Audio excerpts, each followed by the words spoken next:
연루, 안희연. 당신에게 사슴 한 마리가 있다. 당신은 그 사실을 알지 못하지만 사슴은 오래전 당신을 찾아왔고 당신 곁에서 죽을 것이다. 사슴은 색이 없고 무게가 없지만 자주 붉은 사슴이 되고 며칠씩 사라졌다 돌아올 때가 많다. 무언가를 찾아 헤매는 것 같다. 오늘 또 사슴은 홀로 잡목숲을 떠돌고 있었다. 숲에는 하염없이 비가 내렸고 이윽고 사슴은 덫에 걸리고 말았다. 먼 곳을 뚫어져라 바라보며 쇠구슬 같은 눈물을 뚝뚝 흘린다. 그곳에 무언가 있다는 듯이, 처음이 아니라는 듯이 그 순간 당신은 피에 대한 낯선 기억 하나를 갖게 된다. 소매엔 까닭모를 흙이 묻어 있다. 덫에 걸린 사슴의 발이 검게 썩어 들어갈 때 당신은 수없이 지나다니던 방문턱에 걸려 넘어지고 붉을 대로 붉어진 사슴이 발을 절뚝이며 당신에게로 돌아올 때 당신은 수백 개의 신발이 강물에 떠내려오는 꿈을 꾼다. 당신이 잠에서 깨어날 때 사슴은 빗속으로 빨려 들어간다.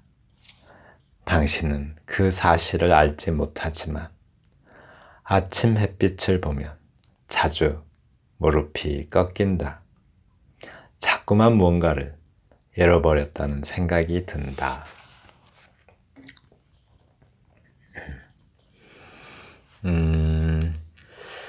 좋은 시의 조건, 다섯 번째인데,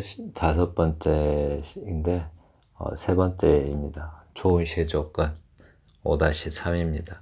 상징 기법을 활용하라. 네, 상징 기법. 상징은 추상적인 사실이나 생각 또는 느낌 따위를 대표성을 띈 기호나 구체적인 사물로 나타내는 것을 말한다.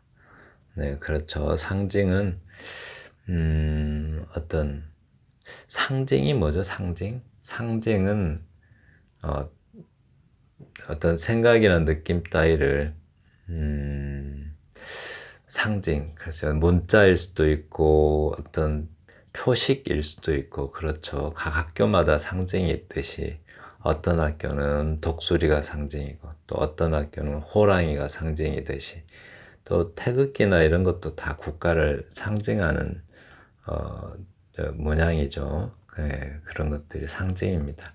근데 이제 시에서 상징은 어떤 대상이 따로 있죠. 상징 자체가 구체적인 사물이나 감각화된 표상을 활용하는 방식이기에 구체성 획득에 무난하고 암시성도 자연스럽게 띠는 힘을 갖는다. 상징이 암시성을 갖는 건 당연하죠. 원래 그렇게 만들어진 거니까. 근데 이 부분 봐요. 상징 자체가 구체적인 사물이나 감각화된 표상, 그러니까 눈으로 보거나 우리가 감각으로 이렇게 느끼거나 보거나 만지거나 할 수 있는 그런 표상. 표상이라는 게 뭐죠? 모습을 겉으로 드러내는 이미지를 말하죠. 네, 그런 이미지를 활용하는 방식이기 때문에 구체성도 있고 암시성도 갖게 되죠. 이 빨간 거는 제 생각을 좀 담아서 정리해 봤는데요. 구체성의 암시성을 담는 경우, 이렇게 표현해서 구체성의 암시성을 담는 경우와 상징의 암시성을 담는 경우 어떻게 다를까요? 이걸 한번 생각해 봤어요. 그렇죠. 구체성의 암시성을 담는 경우, 네, 그 구체성 안에 정서나 태도가 깃들게 하는 것을 말하는데요. 지난 영상에서 했듯이 피아노가 부서졌다. 이거는 그냥 어떤 그 현상이죠. 현상, 상황이죠. 상황인데 피아노가 진짜 부서졌고 여기서는 딱 봐도 진짜 피아노죠. 이렇게 구체적인 상황이 일어났어요. 구체적인 사물과 구체적인 사건이 일어났죠. 이렇게 진짜 피아노가 부서졌어요. 그런데 구체적인 상황과 사건의 정서나 태도가 깃들게 하는 것, 이게 구체성의 암시성을 담는 거죠. 이런 피아노가 구체적인 사물, 피아노라는 구체적인 사물에 부서졌다는 사건이 발생해서, 그래서 암시성을 어떻게 담았어요? 형식이 부서진 거죠. 형식, 또 계약, 형식 이런 것들이 부서졌다라고 해요. 규칙 뭐 이런 것들. 그 다음에 그런데 상징의 암시성을 담는 경우, 이건 또 어떻게 해요? 상징의 암시성을 담는다. 그럼 뭐가 다르죠? 그러니까 추상을 구체화시킨 거죠. 추상.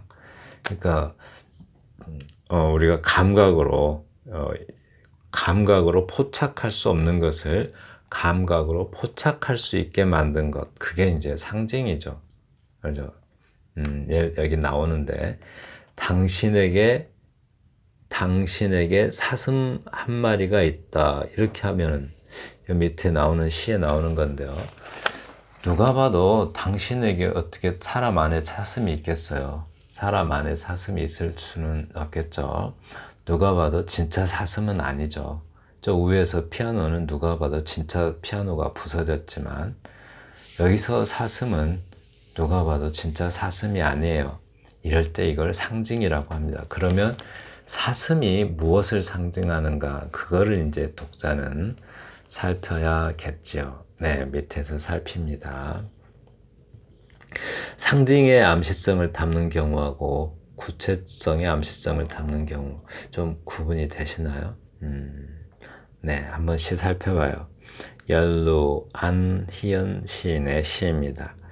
저는 이 시를 읽는데 그 영화 Life of Pi라고 있어요. 그 이안 감독이 만든 그 Life of Pi, 그 영화가 딱 생각났어요. 물론 뭐 거친 면에서는 많이 다르지만, 거기서 보면은 그 소년이 동물을 키우는 어떤 집안의 자녀죠. 소년은 그 소년이 호랑이하고 작은 어떤 작은 조각배에 타고 있죠. 그런데 소년과 호랑이가 서로 이렇게 뭐 어떤 그 협력하기도 하고 또 적대 관계로 싸우기도 하고 그러잖아요. 그런데 거기서 호랑이는 소년의 어떤 이드, 그러니까 무의식 속에 있는 어떤 공격적 본능이죠. 그러니까 호랑이도 소년 자신이죠. 근데 이제 소년은 우리가 흔히 그 에고라고 하죠. 그러니까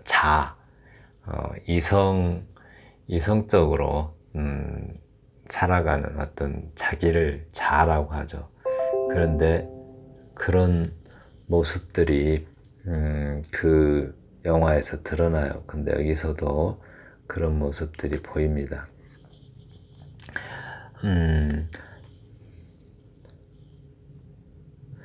당신에게 사슴 한 마리가 있다. 사람한테 사슴이 있을 리가 없죠. 사람이 딱 봐도 사슴은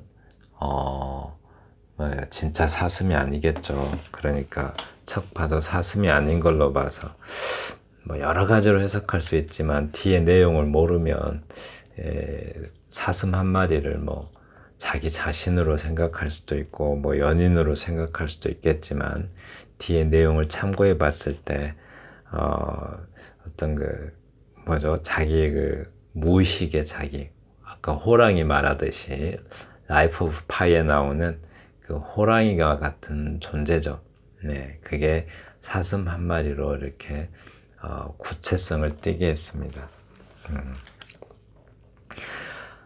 그러니까 무의식을 뭐라고 딱 말하기 어떻게 생긴 것, 무의식이 어떻게 생겼다라고 이렇게 생긴 모습을 우리는 알 수가 없잖아요. 그러니까 이드나 이런 것들이 어떻게 생겼는지 알 수 없는데 당신의 어떤 그 무의식 이드나 이런 모습들이 일종의 페르소나는 사슴같이 생긴 거죠. 네, 그렇게 구체적이 돼요. 이렇게 상징을 쓰게 되면. 당신은 그 사실을 알지 못하지만 사슴은 오래전 찾아왔고 그 당신 곁에서 죽을 것이다. 네, 어떤 부지 중에 무의식이 들어와서 하나의 페르소나가 된 게, 그러니까 사람 안에는 여러 개의 페르소나가 있는데 여러 모습이 있죠. 엄마로서의 나가 있고 또 아빠, 뭐 학생으로서의 나일 수도 있고 또 뭐 자녀로서의 나일 수도 있고 또 뭐 어느 직장 과장으로서의 나일 수도 있고 그 모습은 다 다르죠. 그런데 그 다른 모습 중에 자기도 모르는 어떤 자기가 들어와서 하나의 인격체가 되었다라고 말해요. 그래서 당신 곁에서, 당신을 떠나면 그 인격은 죽게 되겠죠. 그래서 당신 곁에서 죽을 것이다. 즉 당신의 의식에서 사라질 것이다 라고 말하는 것 같습니다. 네. 그리고 사슴은 색이 없고 무게가 없지만 자주 붉은 사슴이 되고 며칠씩 사라졌다 돌아올 때가 많다. 뭔가를 찾아 헤매는 것 같다라고 합니다. 사슴은 그러니까 없는 듯 있는 거죠. 어떤 사슴은 어떤 색이 있는 게 아니고 무게도 없어요. 무치는 아니고 무게가 없죠. 그러니까 당신도 모르는 사이에 오래전에 찾아온 그 페르소나는 어떤 무의식 같은 거죠. 페르소나는 없는 듯 있지만 자주 어떤 선명성을 드러내기도 하죠. 이렇게 붉은 사슴이 되고 이러잖아요. 어떤 본능을 드러내기도 하고 라고 말할 수도 있을 것 같아요. 그 라이프 오브 파이에서 보면 그 소년이 본능을 드러낼 때, 즉 호랑이의 모습이 확 살아날 때는 바로 어떤 그 생존의 위협을 느꼈을 때 어떤 본능적, 어떤 동물적 본능, 원초적 본능이 살아나죠. 근데 여기서 원초적 본능은 거기 라이프 오브 파이에 나오는 것과는 많이 다르죠. 며칠씩 사라졌다 돌아올 때가 많다. 무언가를 찾아 헤매는 것 같다. 여기서 사슴은 뭔가를 찾아 헤매는 것 같아요. 그러니까 그 무의식의 인격이 며칠 만에 나타나기도 하고 또 그 당신의 일부가 돼서 그 뭔가를 찾아 헤매는 것 같다고 하는데 그것은 좀 어떤 호기심을 불러일으키죠. 구체적으로 말하지 않고. 오늘 또 사슴은 홀로 잡목숲을 떠돌고 있다. 숲에는 하염없이 비가 내렸고, 여기서 이제 사슴은 뭐예요?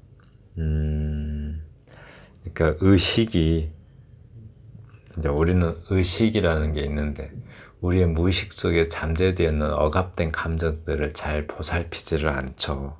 그냥 내팽개치죠. 자기 자신, 그러니까 잠재의식 또는 무의식 속에 어떤 억눌러져 있는 감정들이 있을 거 아니겠어요? 그 감정들을 우리의 의식들은 잘 살피질 않아요. 그래서 그게 심화돼서 나중에는 우울증에 걸린다거나 그러기도 하죠. 여기서 사슴은 뭐예요? 그 의식에 의해서 방치된 어떤 당신의 또 다른 어떤 페르소나죠. 그런 사슴이 홀로 잡목숲을 떠돌고 있다라고 합니다. 네, 방황하고 있어요. 네, 의식이 잠재되어 있는 그런 감정들을 살펴주지 않으니까 무의식의 감정들을 살펴주지 않으니까 방황하고 있습니다. 숲에는 하염없이 비가 내렸고 라고 했네요. 네, 뭔가 비극적인 일이 일어날 것 같은 예고 같죠. 비가 내렸다. 뭐 슬픔이 예고된다든가 눈물이 예고된다든가 그러죠. 이윽고가 뭐죠? 그러고 나서 얼마 있다가 이런 뜻이죠. 이윽고 사슴은 덫에 걸리고 말았다. 네, 죽음의 덫에 걸렸네요. 먼 곳을 뚫어져라 바라보며 쇠구슬 같은 눈물을 뚝뚝 흘린다. 무의식이 의식에 대해서 원망하고 있습니다. 네, 아주 그곳에 무언가 있다는 듯이, 처음이 아니라는 듯이, 네, 의식이 돌보지 않는 무의식이 의식을 향해서 원망하고 또 슬퍼하고 있어요. 그 순간 당신은 비에 대한 낯선 기억 하나를 갖게 된다. 섬엔 까닭모를 흙이 묻어 있다라고 했네요. 그렇죠. 자기는 몰랐지만 그 무의식이 당신 곁에서 죽어갔을 때 의식은 모르고 있었지만 어딘가 그 기억의 흔적은 남아서 어떤 그 어느 순간순간 느끼게 되죠. 어떤 피와 죽음이 좀 연결되어서 하나의 공포로 찾아오곤 해요. 다음에 덫에 걸린 사슴의 발이 검게 썩어 들어갈 때 당신은 수없이 지나다니던 방문턱에 걸려 넘어지고, 네, 그런 방치된 무의식이 자기를 어떤 돌보지 않는 의식에 어떤 영향을 미치고 있어요. 보이지 않게 영향을 미치는 거죠. 네. 그리고 붉을 대로 붉어진 사슴이 발을 절뚝이며 당신에게 돌아올 때 당신은 수백 개의 신발이 강물을 떠내려오는 꿈을 꾼다 라고 했네요. 네, 붉을 대로 붉어진 사슴이래요. 좀 분노한 듯한 또는 원망에 찬 사슴일 것 같죠. 네, 그 사슴이 발을 절뚝이면서 당신에게 돌아온대요. 어떤 사슴이 잠재의식 속에서 약간 의식으로 아니면 꿈 같은 어떤 잠재의식, 꿈이라는 게 잠재의식의 발현이라고도 하잖아요. 그렇게 해서 떠오른대요. 당신은 수백 개의 신발이 강물에 떠내려오는 꿈을 꾼다. 네, 꿈 같은 어떤 잠재의식 속으로 어떤 악몽 같은 것을 꾸게 되는 거죠. 네, 그래서 자기가 자기를 잘 살펴야 돼요. 안 그러면 자기가 자기를 원망하게 되고 자기가 자기를 원수처럼 느끼게 되죠. 당신이 잠에서 깨어날 때 사슴은 빛 속으로 빨려 들어간다. 빛, 잠에서 깨어나면 또 잠재의식이나 어떤 그런 무의식 상태, 그 상태에서 깨어나면 그 사슴은 어떤 무의식의 자기잖아요. 그러니까 빛 속으로 빨려 들어간다고 했을 때, 즉 빛은 뭐죠? 의식이 밝아지는 때죠. 그러니까 의식이 깨어나면 그 무의식은 빛 속으로 사라진대요. 여전히 의식에는 선명하게 의식과 무의식이 서로 마주하지는 못하는 모양입니다. 당신은 그 사실을 알지만 아침 햇빛을 보면 자주 무릎이 꺾인다. 자꾸만 무언가를 잃어버렸다는 생각이 든다. 네, 아침 햇빛을 보면 자주 무릎이 꺾인대요. 뭔가 이게 있는 거죠. 자꾸만 무언가를 잃어버렸다는 생각이 든다. 뭘 잃어버렸다는 생각이 들까요? 무릎이 꺾이니까. 당연히 발이겠죠. 발을 잃어버렸으니까 제대로 걷지를 못하죠. 그리고 저 위에서 덫에 걸렸다고 했잖아요. 그리고 덫에 걸려서 발 하나를 잃게 되고, 그러니까 마지막 행에서 보면 여전히 의식 상태에서는 어떤 무의식 속에 버려진 자, 유기된 자라고 하죠. 그런 유기된 자가 선명하게 이렇게 포착되지 않고 그냥 막연히 뭔가를 잃어버렸다는 느낌만 있는 거죠. 네. 끝내 의식을 원망하는 무의식은 끝내 위로받지 못하고 여전히 느낌만, 암시만 되고 있다라고 말하는 것 같습니다. 네, 정리합니다. 이 부분, 제가 생각하는 이 부분 좀 중요한 것 같아요. 구체성의 암시성을 담는 경우와 또 상징의 암시성을 담는 경우, 이게 이 경우 구별하는 게 아주 중요하고요. 그리고 이렇게, 네, 그런 구별하는 게 중요한데, 그러니까 구체성의 암시성을 담는 경우는 어떤 경우예요?